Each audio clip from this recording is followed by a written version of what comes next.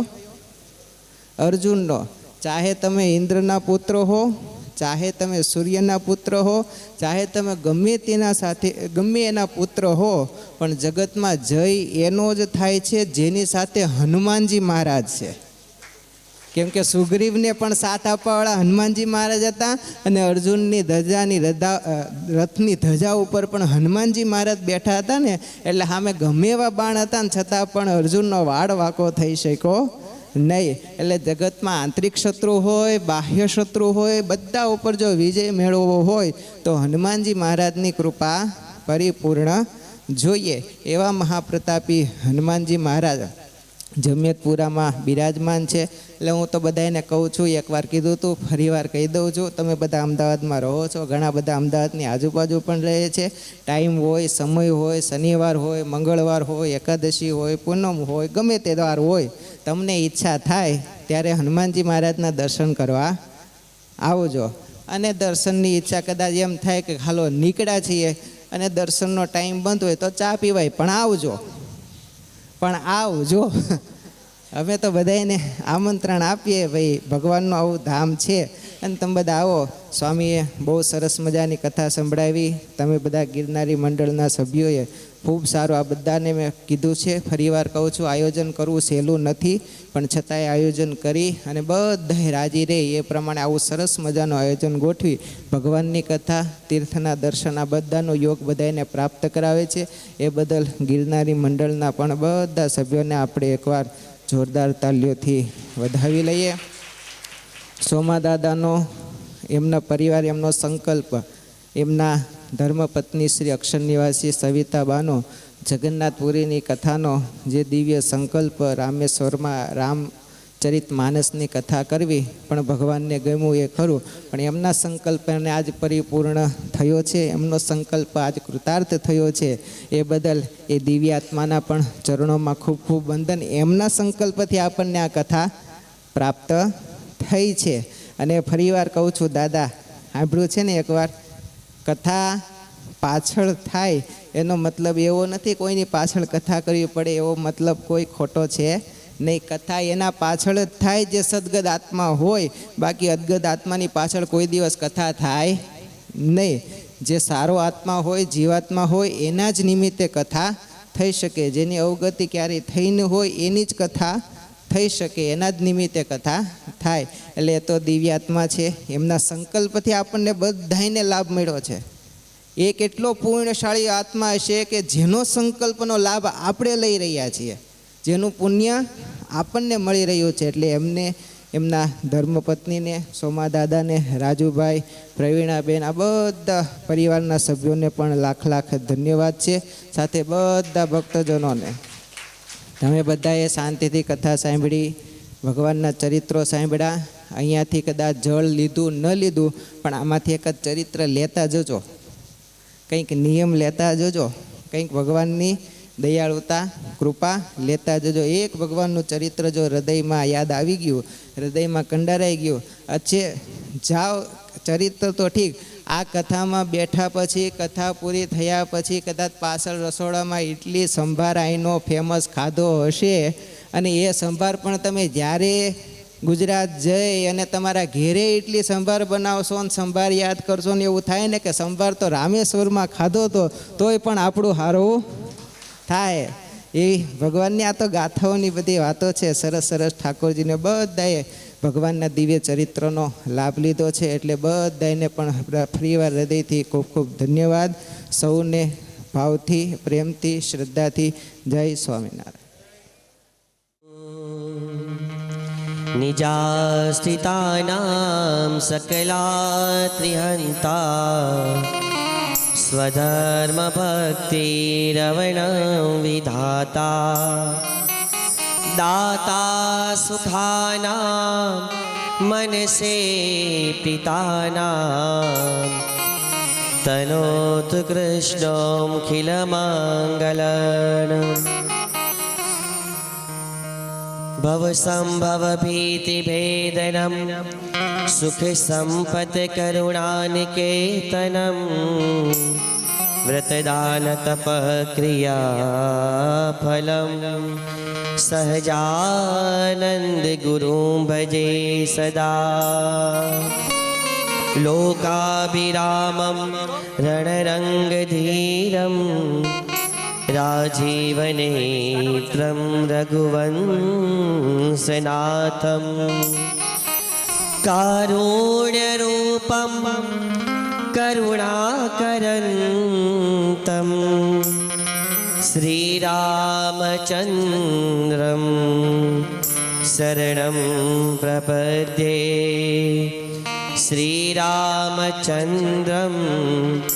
शरणं प्रपद्ये त्र्यम्बकं यजामहे सुगन्धिपुष्टिवर्धनम् उर्वारुकमिव बन्धनान् मृत्योन्मोक्षीय मामृता मृत्योर्मोक्षीय मामृता मृत्योर्मोक्षीय मामृता। बोलो सियावर रामचंद्र भगवान की जय। रामेश्वर महादेव की जय। हनुमान जी महाराज की जय। उमिया मात की जय। स्वामीनारायण भगवान की जय। गजानन गणपति महाराज की जय। हे राजा राम तेरी आरती उतारो। हे राजा राम तेरी आरती उतारो। आरती उतारे प्यारे तुमको मनावो।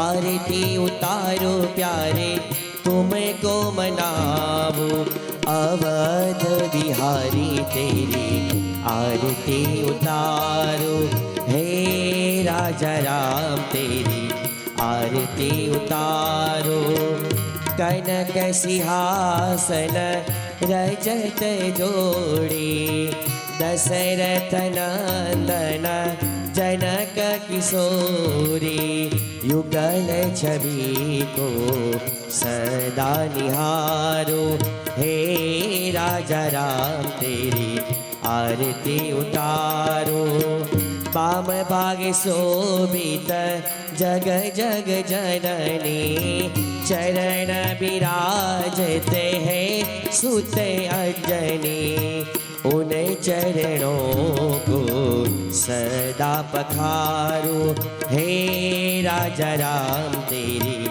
आरती उतारो आरती हनुमंत के मन भाए राम कथा नित शिव जी गाए राम कथा हृदय में उतारो हे राजा राम तेरी आरती उतारो चरणों से निकली गंगा प्यारी वंदन करती दुनिया सारी उन चरणों में शीश नमावो हे राजा राम तेरी आरती उतारो अवध बिहारी तेरी आरती उतारो जय सदय गुरु स्वामी प्रभु जय सदय गुरु स्वामी सहजानंद दयाळु सहजानंद दयाळु बड़वंत बहुनामी आ अवसर करुणा निधि करुणा बहु कीधी वाले करुणा बहु कीधी मुक्तानंद कहे मुक्ति मुक्तानंद कहे मुक्ति सुगम करे सीधी प्रभु जय सद्गुरु स्वामी कपूर गौरम करुणावतारम संसारे सारम भुजगेन्द्रहार सदा वसंतम हृदयारविंद भवं भवामि सरितं नमामि मंगलम भगवान विष्णु मंगलम गरुड़ध्वज मंगलम पुंडरीकाक्ष मंगलाय तनोहरि सर्वमंगल्य मंगल्ये शिवे सर्वार्थ साधिके शरण्ये त्र्यंबके गौरी नारायणे नमोस्तुते नारायणे नमोस्तुते नारायणी नमोस्तुते बोलो रामेश्वर भगवान की जय रामचंद्र भगवान की जय स्वामी नारायण भगवान की जय।